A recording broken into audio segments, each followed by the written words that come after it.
먼저 이제 히브리서를 살펴보도록 하겠습니다. 히브리서의 뜻은 강을 건너온 사람이다라는 뜻을 갖고 있습니다. 이것은 이제 아브라함과 이스라엘 백성들을 빗대어서 이제 하나님의 부르신 말씀을 통해 강을 건너오거든요. 그리고 약속의 땅으로 나아가는 이제 부르심에 응답한 믿음의 사람들을 지칭을 합니다. 저자는 이제 미상입니다. 여러 사람들을 바나바도 얘기하고 바울도 얘기하지만 바울은 우리가 알다시피 자기가 이제 본인이 쓴 것을 본인이 썼다라고 처음에 드러냅니다. 근데 그런 게 없고 여러 가지 오직 하나님만 아신다라는 말이 있을 정도로 히브리서의 저자에 대해서는 정확히 밝혀진 바가 없습니다. 또 다음으로 독자 기록 시기를 보면은 히브리서는 1세기 유대 그리스도인들에게 쓰여졌습니다. 1세기 유대 그리스도인들에게. 이때 무슨 일이 있었냐면 우리가 여러 박해가 있지만 아시다시피 이제 AD 64년경에 로마에 이제 대화재가 났죠. 그래서 네로 황제가 그 당시에 많은 군중들이 이제 네로 황제가 즉위하고 나서 공개석상에서 맨날 그런 얘기를 했대요. 야, 이 로마 우리가 세계 강국인데 다 갈아엎어야 된다. 그래서 아무튼 그 로마 백성들의 화살이 처음에 네로 황제로 향했는데 네로 황제가 유대 그리스도인들에게로 다시 이렇게 자기에게 오는 화살을 넘겨요. 근데 하필 거기에 로마에 14개 구역이 있는데 10개 구역은 다 불타고 막 피해가 있는데 4개 구역은 온전했는데 또 그곳에 누가 살고 있었을까요? 유대인들이 살고 있어요. 유대인들이. 그러니까 여러 가지로 다 겹쳐지는 거예요. 여러 가지로 겹쳐져서 이제 로마에 자기의 가족들도 불타고 또 삶의 터전도 불타는 걸 약 10일 정도 바라보게 됩니다. 그래서 그 다 불타고 나서 로마의 군중의 마음에 이제 분노가 일어나는 거죠. 그래서 그 분노를 유대 그리스도인들에게로 향하게 됩니다. 그래서 이 시기를 우리가 알다시피 네로의 박해 시기다. 이때 많은 그리스도인들이 이제 카타콤으로 도망가기도 하고 잡혀가지고 막 순교하지 않습니까? 근데 굉장히 끔찍한 순교의 역사들이 있는데 이것을 얘기하면 또 시간이 오래 걸리니까 특별히 딱 한 가지만 말씀드리면 원형 경기장에 사자의 밥이 되거나 화형을 당하거나 여러 일들이 있었지만 이 당시에 이러한 핍박과 박해 때문에 어떤 일들이 생겨났냐면 배교자가 생겨났죠. 예수님을 떠나고 다시 나는 정통 유대교로 돌아가겠다. 그래서 그 사람들을 이 원형 경기장 맨 앞에 앉혀놨다고 하더라고요. 왜 앉혀놨을까요? 그 그리스도인들을 죽여라. 그러니까 같이 신앙생활 하던 사람인데 고난과 박해가 다가오니까 이제 죽이라라고 막 죽여라 이렇게 외치고 있는 이 모습들을 이제 발견하게 됩니다. 이게 배교자라는 거죠. 굉장히 어려움이 있었던 시기였다. 그래서 히브리서는 무엇보다도 한번 따라해 볼까요? 예수 그리스도. 그래서 예수 그리스도를 강조를 하고 있습니다. 두 가지 강조점을 갖고 있는데 믿음과 인내예요. 믿음과 인내. 왜냐하면 그 당시는 하나님이 침묵하시는 것 같은 상황이었어요. 아무리 기도해도 상황은 바뀌지 않고 계속해서 핍박이 있고 순교가 있고 나아질 기미가 일어나지 않았기 때문이에요. 그럼에도 히브리서는 뭘 얘기하냐면 예수님을 포기하면 안 된다. 믿음으로 인내해야 된다. 할렐루야. 그래서 우리도 마찬가지로 이 당시에 좀 유대인들이 그래도 조상으로서 존경하고 따르는 사람들을 빗대어서 히브리서는 또 얘기를 하고 있어요. 아브라함, 모세. 아브라함은 75세의 약속, 내가 너로 번성케 하고 복을 주겠다. 근데 그게 25년이 지난 100세에 응답되지 않습니까? 25년이 이렇게 지나는, 그래 25년이 짧습니까? 깁니까? 길죠. 그럼 우리는 25년 지날 시기까지 참을 수 있을까 없을까요? 그건 그냥 개인적으로 생각하시고 막 분노할 수도 있고 근데 언약의 말씀을 믿고 신뢰하고 기다리니까 복이 주어진 줄 믿습니다. 그 모세는 이제 보이지 않는 하나님을 마치 보이는 것처럼 했대요. 이 구절에 보니까. 그러니까 하나님을 어떻게든 의식하고 살아갔다는 거죠, 모세는. 그래서 이겨냈다. 세 번째는 예수님이 나와요. 예수님은 어떻게 인내하셨어요? 그 앞에 기쁨을 위하여. 그 앞에 있는 기쁨을 위하여 다 십자가를 참으셨어요. 그 앞에 기쁨이 우리인 줄 믿습니다. 그래서 우리도 마찬가지로 문제 넘어서서 그 뒤에 영광을 바라볼 수 있는 믿음이 있어야 될 줄 믿습니다. 그리고 또 경고하시는 거예요. 무엇을 경고하냐? 배교자들이 있다고 하지 않았습니까? 그래서 다시 옛것으로 돌이키는 것은 예수님을 다시 십자가에 못 박는 것이다. 그리고 은혜의 성령을 욕되게 하는 자는 당연히 받을 형벌이 더 무섭지 않겠냐? 이것을 생각하라는 거예요. 그래서 우리에게도 말씀하는 거죠. 우리 스스로도 마찬가지라는 거예요. 우리가 뭐 우리의 믿음 신앙을 의심하라는 게 아니라 날마다 점검하라는 거예요. 점검하라.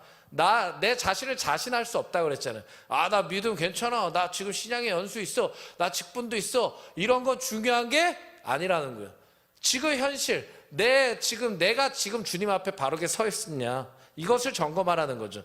그래서 히브리서 3장에 살아계신 하나님께서 떨어질까 조심하라. 히브리서 6장에는 한 번 빛을 받고도 타락한 자들이 있다. 히브리서 2장에 이같이 큰 구원을 등한히 여기는 자들도 있다. 히브리서 10장에는 하나님의 아들을 질밟는 자들도 있다. 이들이 배교자라는 거, 배교자.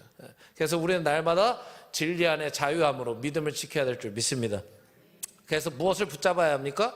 히브리서 7장 25절 거기 적혀 있나요 혹시? 한번 다 같이 큰 소리로 읽어보겠습니다. 시작. 예수 읽어보세요. 시작.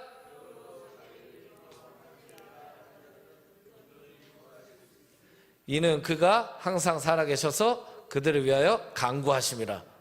그래서 우리가 끝까지 붙잡아야 될 건 누구예요? 예수 그리스도. 예수 그리스도를 힘입고 하나님께 나아가는 자들을 하나님이 어떻게 하신대요? 온전히 구원하실 수 있다. 그래서 우리는 날마다 하나님께 나아가는 자들로 늘 승리해야 될 줄 믿습니다. 히브리서는 예수 그리스도를 계속 강조하고 있는 거예요. 그 가운데 정통 유대교가 있었어요. 정통 유대교의 가르침과 예수 그리스도를 비교하면서 너희들이 왜 예수 그리스도에게로 돌이켜야 되는지를 비교 분석해 주는 거예요. 히브리서에서. 뭘 비교합니까? 특별히 예수 그리스도를 이렇게 표현합니다. 한번 따라해 볼까요? 더 좋은 것. 누가 더 좋아요? 예수님이 더 좋다. 히브리서에서 더 좋은 것이라는 단어가 6, 7번 나오거든요. 특별히 7가지를 비교합니다. 첫 번째로 이제는 하나님께서 선지자예요. 구약의 어떤 선지자의 말보다 예수 그리스도를 통해서 하나님이 말씀하시겠다. 그래서 하나님의 입의 역할을 하는 것 예수님이시다. 이렇게 말씀하시는 거예요. 이것은 말씀의 권위를 누가 갖고 계시다는 거예요? 예수님이 갖고 계시다. 또 다음으로는 천사입니다. 천사. 예수님보다 천사보다 누가 높다는 거예요? 예수님이 당연히 높죠. 근데 그 당시에는 이제 인간임에 미치고 그 위에 천사, 그 위에 하나님이 계시다고 했어요. 그러니까 이걸 설명하는 이유는 천사보다 예수님이 높다는 것, 예수님이 누구의 아들이야? 하나님의 아들이시다. 이걸 강조하고 있는 겁니다. 세 번째로는 그 당시 유력했던 또 믿음의 조상인 모세, 여호수아에 빗대어서 비교를 하는 부분이 있어요. 뭐냐? 모세는 하나님의 집에 대해서 비교합니다. 왜냐하면 정통 유대인들은 엄청나게 모세를 높이지 않습니까? 근데 모세는 하나님의 집 안에서만 종으로서 충성된 자다. 하나님의 집 안의 종이다, 모세는. 근데 예수님은 누구라는 거예요? 하나님의 아들로서 집의 종이 아니라 이 집을 다스리시는 분이다. 할렐루야. 또한 우리가 그의 집이다, 이렇게 얘기를 합니다. 이것을 반대로 생각하면 그 누구도 아무리 모세라도 예수님을 주관할 수 없다. 오직 예수님만이 우리를 주관하실 수 있다. 이것을 강조하는 겁니다. 그래서 우리의 집의 주인도 예수님이신 줄 믿으시기 바랍니다. 또한 여호수아는 출애굽 2세대들을 이끌고 약속의 땅 가나안으로 가지 않습니까? 그러나 이것은 잠깐의 안식이에요. 그들이 광야를 지나고 안식을 누리잖아요. 근데 이건 일시적인 회복입니다. 근데 반면에 예수님은 우리에게 영원한 안식과 영원한 생명을 주시는 분이시다. 이것을 선포하는 겁니다. 제 말이 굉장히 빠르겠지만 빨라도 유튜브를 또 찾아서 보시고. 빠른가요? 괜찮아요? 더 빨리. 감사합니다. 더 빨리 했다가는 저도 제 입을 감당을 못해요. 큰일 날 수 있어요. 네 번째로 대제사장입니다. 유대인들은 대제사장을 아론이라고 생각했어요. 그래서 아론만 대제사장이다. 근데 예수님은 아론의 계열이 아니다. 창세기에 나오는 멜기세덱의 계열이다. 반열은 계열이라는 뜻이거든요. 그 라인. 예. 그래서 사람의 라인이 아니라, 계열이 아니라 예수님은 하나님의 계열이다. 할렐루야. 그래서 아론은 성소로 들어가지만 예수 그리스도는 하늘에 있는 성전으로 들어가신다. 이 차이를 계속 얘기하는 거예요. 다섯 번째는 이제 성소입니다. 눈에 보여지는 성소는 하늘에 있는 성전의 모형일 뿐이다. 예, 그림자일 뿐이다. 근데 이 신약에 와서는 이 성소가 누구를 빗대어 얘기하시는 거예요? 예수 그리스도. 왜? 다 무너뜨리고 내가 이걸 3일 만에 세우겠다. 누구를 얘기하신 거예요? 예수님 본인. 십자가에 죽으신가 부활을 얘기하신 거죠. 근데 오늘날 이 성전의 개념이 누구 안에 거예요? 우리 안에. 멋지죠. 한번 옆에 분 축복해 줍시다. 우리가 예수님이 거하시는 성전입니다. 할렐루야. 그리고 또 여섯 번째는 제사입니다. 구약의 제사는 제물을 날마다 드려야 돼요. 그러니까 날마다 내가 회개를 해야 돼. 번제도 날마다 드렸다고 하지 않습니까? 근데 예수 그리스도는 따라해 봅시다. 단번에. 두 번째예요? 단번에 드리심으로, 자기를 희생 제물로 드리심으로 모든 우리의 죄를 해결해 주셨습니다.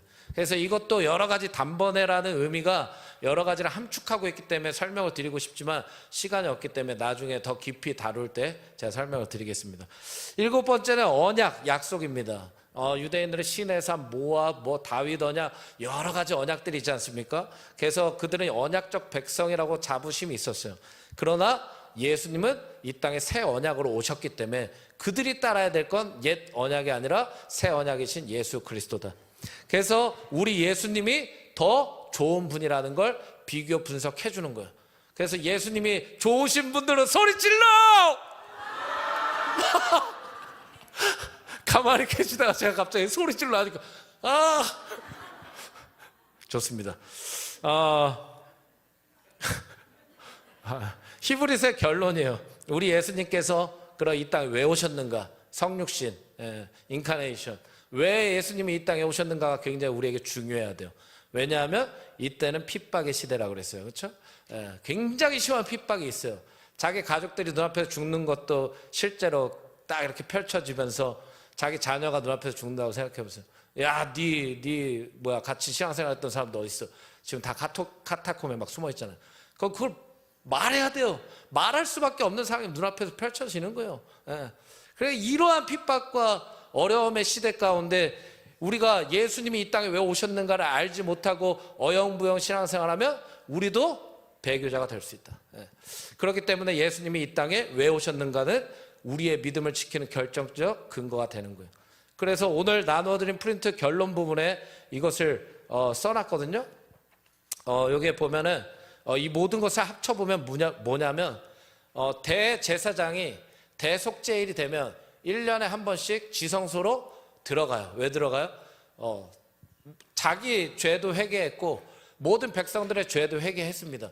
근데 이것을 의미적으로 풀어보면 뭘 얘기하냐면 오늘날 예수님도 우리를 살리시기 위해 이 땅에 오셨단 말이에요. 근데 십자가에 어떻게 달리셨느냐? 우리 한 사람 한 사람의 이름을 품고 달리셨다는 거예요. 할렐루야. 그래서 우리의 이름을 품고 우리의 죄를 품고 예수님이 십자가로 나아가셨다. 그렇기 때문에 이 예수님이 오신 이 목적대로 우리가 이 믿음대로 잘 믿음을 지키고 쓰임 받아야 될 줄 믿습니다. 마지막 핵심 구절을 한번 읽어볼까요? 시작. 우리는 뒤로 물러가 멸망할 자가 아니요 오직 영혼을 구원함에 이르는 믿음을 가진 자니라. 아멘. 이러한 우리 모두가 되길 주의 이름 축복합니다. 다음으로 야고보서입니다. 야고보서는 신약의 잠언이라고 불립니다. 저자는 당연히 야고보 사도입니다. 야고보 사도는 예수님의 동생이죠. 예수님의 동생으로서 처음에는 예수님의 형제들이 다 믿음이 없었어요. 근데 모두가 믿음이 생긴 그 기준이 뭐냐면 예수님이 부활하셨을 때예요. 그래서 부활하시고 이제 제자들과 형제들 또 500여 사람에게 보이셨다고 하지 않습니까? 이때 믿음이 생긴 거예요. 그래서 우리도 마찬가지로 부활하신 십자가에서 죽으신 예수님과 부활하신 예수님을 만나지 않으면 안 된다는 거예요. 그래서 우리도 직접 내가 살아계신 예수님을 만나야 될 줄 믿습니다. 이때는 이제 여러 사건들이 있었지만 특별히 야고보 사도만을 딱 보면은 굉장히 귀한 사건이 하나 있어요. 뭐냐면 사도행전 15장에 예루살렘 공회 사건이 있지 않습니까? 이때 유대주의자들이 와서 구원에 있어서 의롭다 여겨질 수 있는 것이 믿음 말고 율법의 행위도 있지 않냐라고 했을 때 야고보 사도가 공회에서 그렇게 선언을 했어요. 오직 믿음으로 된다. 믿음. 할렐루야. 그래서 유대교를 벗어나서 기독교가 온 세계로 확산될 수 있는 결정적 계기를 그 선언은 야고보가 했다. 그래서 야고보는 이제 서신 형태로 쓰여지지만 이 전체적인 건 대중설교 또 강의 방식으로 기록된 부분들이 많이 있습니다.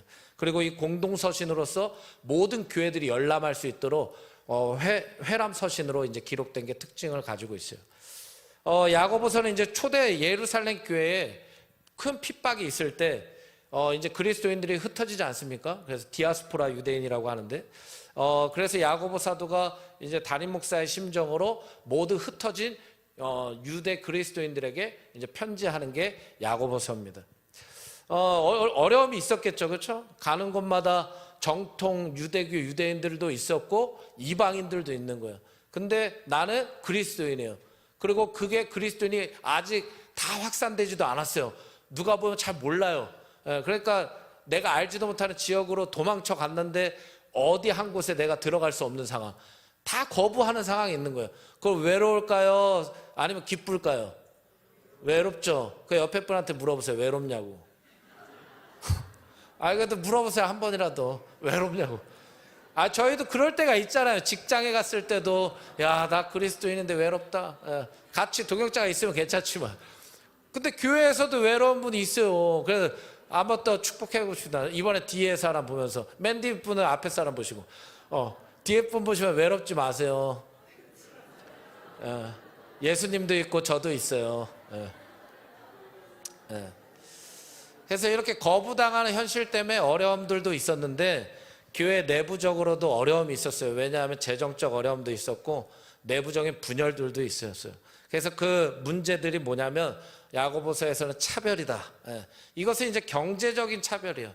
여러 가지로 그때 막 부자들이 오면은 교회가 어렵고 힘드니까 그냥 뭐 형식적으로 되는 거예요. 막 교회 안에서도 신앙생활이 사랑이 식어지고 막 이기적으로 되고 막 뭐 외부적으로 내부적으로 다 핍박받고 분열되니까 이제 뭐 교회적으로도 누가 뭐 권세 있고 능력 있는 사람 들어오면 막 좋은 자리 주고 야고보서에서 보면 그런 얘기 나오지 않습니까?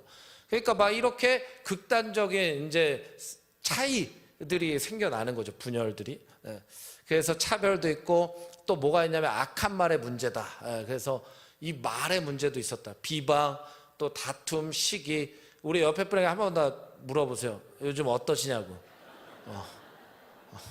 아니 말하는 건 좀 어떠시고 좀 어떠시냐고 물어.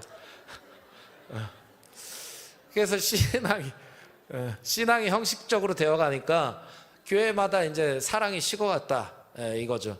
그래서 오늘날 어떻게 보면 우리 삶의 현실에 교회의 또 문제들이 이 안에 있는 게 아닌가 이렇게 또 보게 됩니다. 그래서 야고보서에서는 그래서 무엇보다도 믿음의 행함을 강조를 하고 있는 거예요. 어떻게 보면은 이제 행위만을 강조하고 있지 않냐라고 할 수도 있지만 야고보는 특별히 히브리서 2장 22절에 정확하게 얘기하고 있어요. 거기 써 있죠. 히브리서 2장 22절. 거기다 써놨거든요. 혹시 찾으신 분들은 같이 읽을게요. 시작. 내가 보거니와 믿음이 그의 행함과 함께 일하고 행함으로 믿음이 온전하게 되었느니라. 아멘. 그러니까 모든 행위는 믿음의 뿌리에서 시작된다. 믿음과 행위가 서로 떨어질 수가 없다는 거예요. 내가 예수 그리스도를 믿고 있다면 행위도 거룩하게 나올 수밖에 없다. 할렐루야. 그러면서 믿음은 지식적 가치가 아니라는 거죠. 교리에 불과한 이론이 아니라 우리의 삶과 신앙을 연결해주는 다리의 역할을 믿음이 한다. 그래서 우리는 이 믿음이 있을 때 행위가 어떻게 나타나느냐 보니까 반대로 생각하면 돼요. 차별, 무관심이 아니라 사랑, 섬김으로 나타날 거고 또 말씀을 지킴으로 내가 인내함으로 모든 상황에 기도할 거고 또 거룩한 생각으로 힘써서 모든 순간마다 믿음으로 주님을 바라보는 할렐루야. 이러한 우리의 삶이 될 줄 믿습니다. 야고보서의 결론이죠. 2장 26절에 보면 행함이 없는 믿음은 죽은 믿음이다 이렇게 말씀하고 있어요. 이거는 한편으로 뭘 얘기하냐면 하나님 앞에서 반응하는 믿음이 돼야 된다. 할렐루야. 아멘 좀 크게 해보세요. 할렐루야. 더 크게. 제 목소리보다 커야 돼요. 제 목소리보다. 예. 제가 내 마이크 떼고 한번 해볼게요. 지금 시간이 좀 많이 남을 것 같아서. 할렐루야! 비슷한. 제가 좀 높게 올라와 있어서 그래. 자, 행함이 없는 믿음은 죽은 믿음이다. 이 말씀을 잘 생각해 보면 하나님 앞에 반응하는 것이구나. 야고보서 5장 13절에 보면 뭐라고 말씀하냐면 고난당할 때 기도한다, 즐거워할 때 찬송한다, 이런 말씀이 있어요. 이건 굉장히 간단한 결론입니다. 믿음의 반응이에요. 뭐냐? 예배할 때 예배하는 거예요. 기도할 때 기도가 나와야 되는 거예요. 찬양할 때 찬양이 나와야 되는 거예요. 교회에서 무슨 사역할 때 사역 같이 하는 거예요. 아멘도 할 때까지 하는 거고. 할렐루야.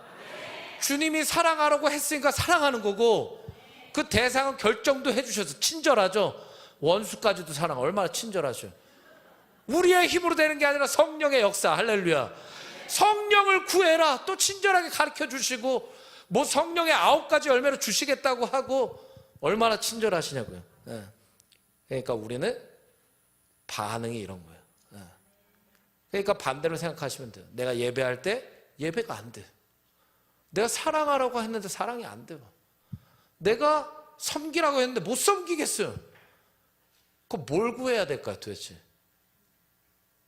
믿음을 구하십시오. 믿음을 구하세요.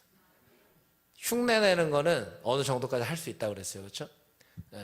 근데 핍박의 순간이 올 때, 고난의 순간이 올 때 흉내내는 사람들은 다 모래 위에 집을 지은 사람입니다. 다 무너지는 거예요.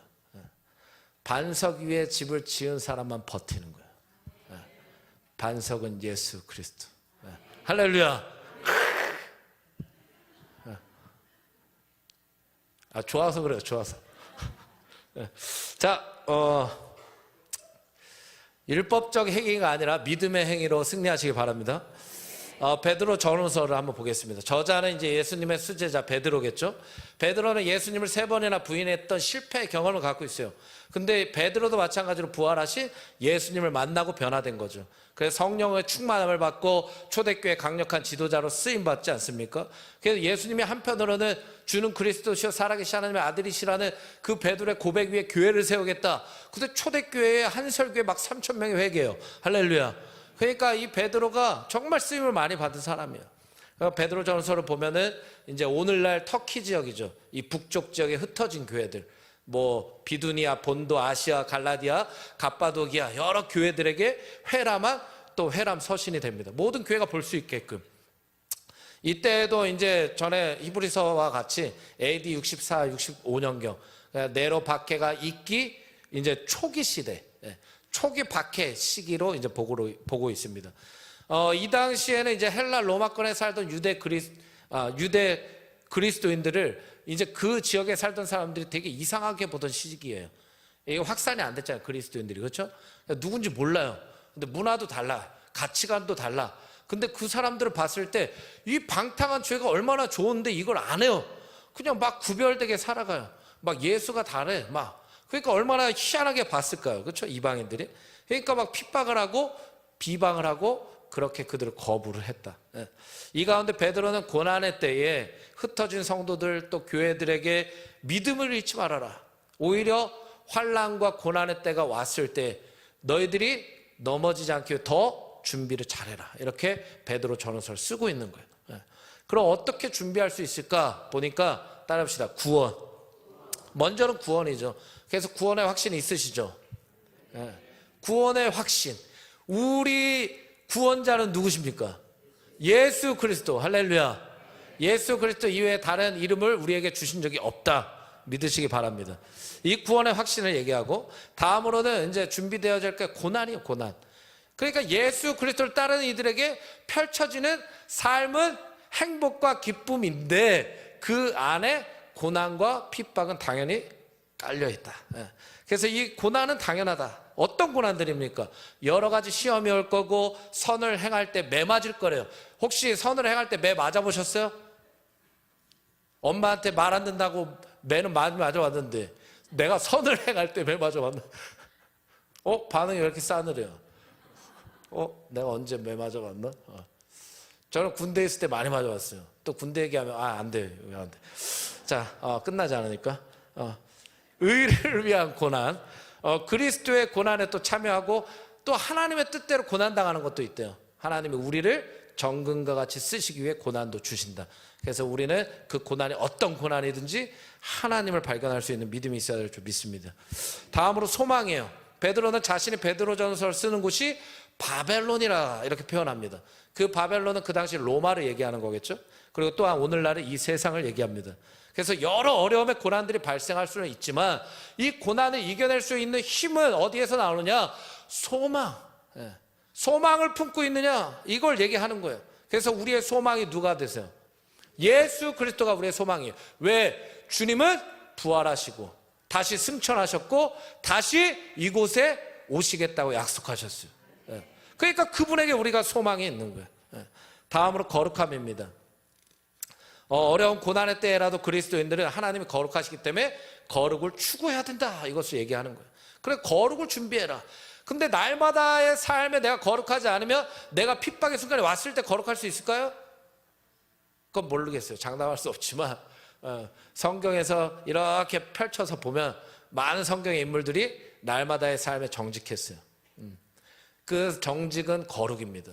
하나님을 의식하는 삶이에요. 그렇기 때문에 내가 날마다 하나님 앞에 정직하게 신앙생활을 하지 않고는 핍박의 순간에 하나님을 의지할 수 없다.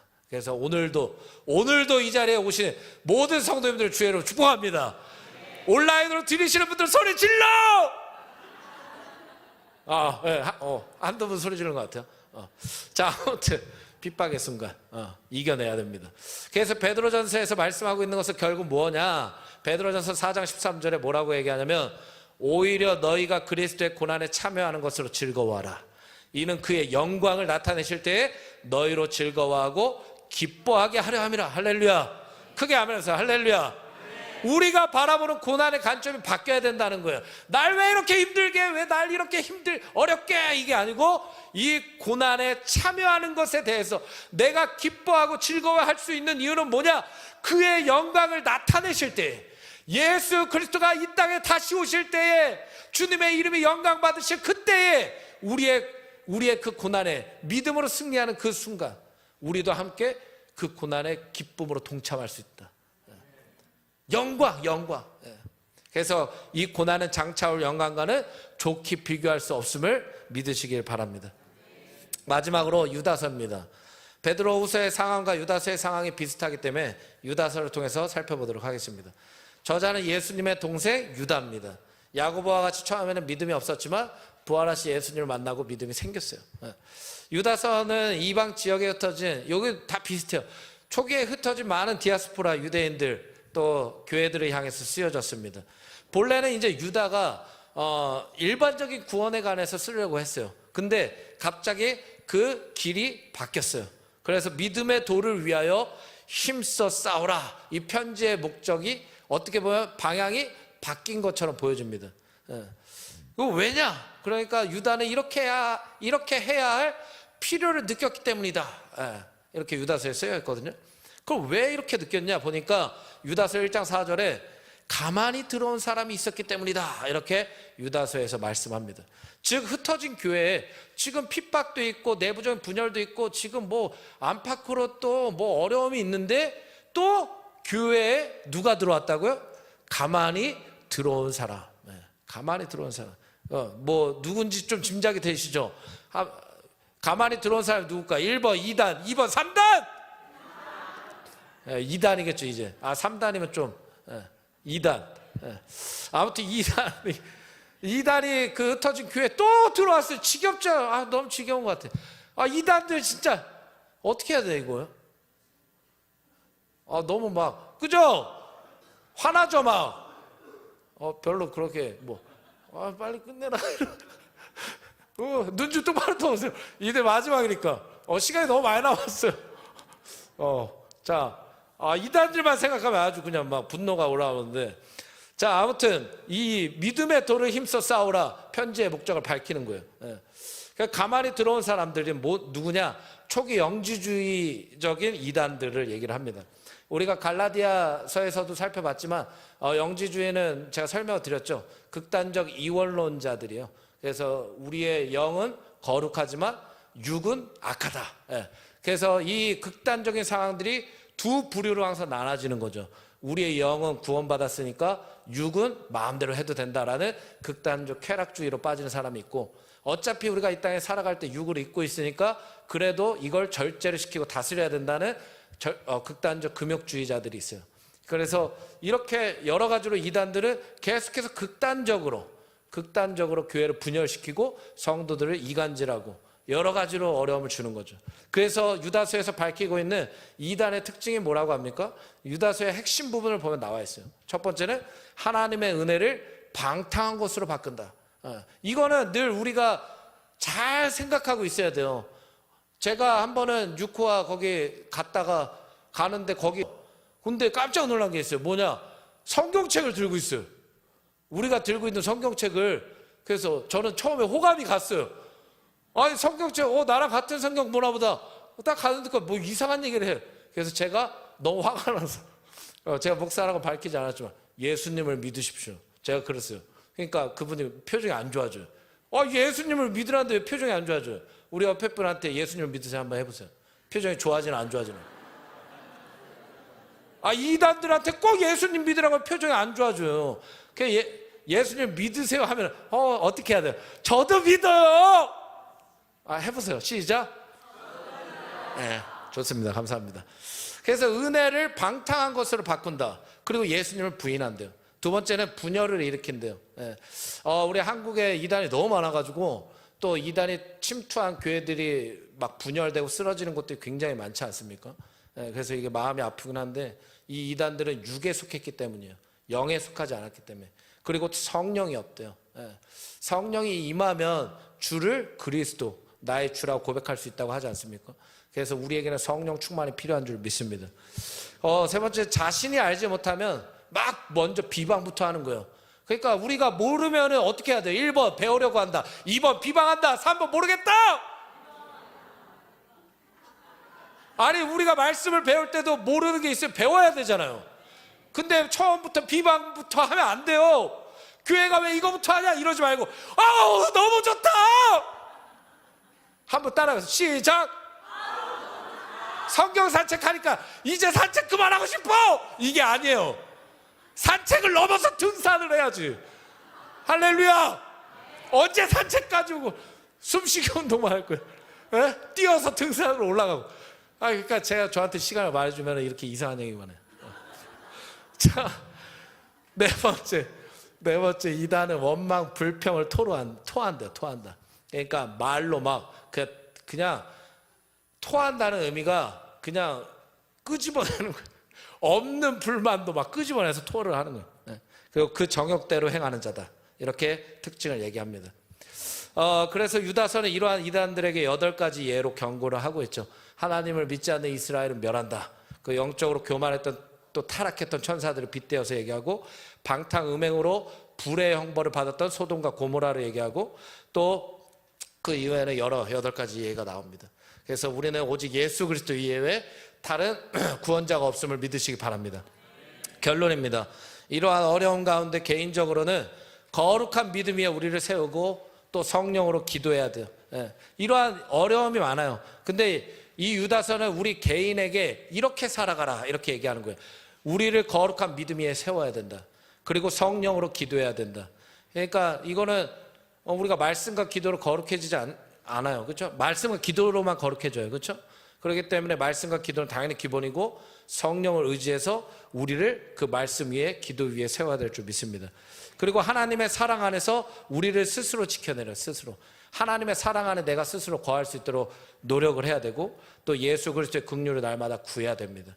그리고 또 공동체로서는 흔들리는 자들, 의심하는 자들을 붙잡아 줘야 된다. 이 얘기를 꼭 하고 있어요. 또한 불에서 끌어내어 구원의 길로 인도해야 된다. 그러니까 혹여나 내 공동체든 여러 이제 공동체에서 혹시 좀 뭐 이게 뭐 왜 이상한데 이런 분들이 있으면 어떻게 해야 돼요? 이 지침을 드려야 되겠네. 두 가지 의미가 있겠다. 이단들도 끌어내고, 예? 의심하고 좀 이렇게 어떻게 보면은 좀 연약한 분들도 말씀으로 끌어내고. 할렐루야. 예. 그 마지막으로 우리 한번 읽어볼까요? 맨 마지막. 보호하실 분은 밖에 없다. 할렐루야. 큰 소리로 아멘 하세요. 할렐루야. 그래서 결국 우리를 끝까지 지키실 분 누구밖에 없다고요? 하나님밖에 없다. 예, 이게 결론입니다. 하나님께 영광의 박수를 올려드리겠습니다. 예, 자, 우리 마지막으로 짧게 기도하고 마치겠습니다. 오늘 또 말씀을 들었는데 히브리서, 또 야고보서, 베드로 전후서, 또 유다서의 상황들이 그렇게 녹록치 않습니다. 그렇죠? 내부적인 분열도 있고 또 스스로 개인적인 신앙의 문제들도 있고 외부적으로 굉장히 큰 핍박이 있었어요. 그때 하나님은 그들에게 어떤 말씀을 주셨습니까? 다른 게 아니에요. 예수 그리스도다. 예수 그리스도를 믿어야 된다.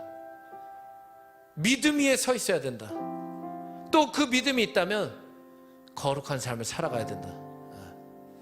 끝까지 그 믿음을 지켜야 된다. 흔들리면 안 된다. 거짓 선지자들도 있고 불의와 타협하는 배교자들도 있을 것이다. 그러나 그 가운데 너희들은 하나님이 너희를 지키실 것을 믿어라. 이 말씀을 하는 거예요. 그래서 하나님 믿음을 주십시오. 예수님만 따르게 도와주시고 하나님 말씀이 무엇보다 내 삶을 지탱하는 힘이 되게 하여 주시옵소서. 우리 주여 한번 뜨겁게 부르짖고 함께 기도합니다. 주여!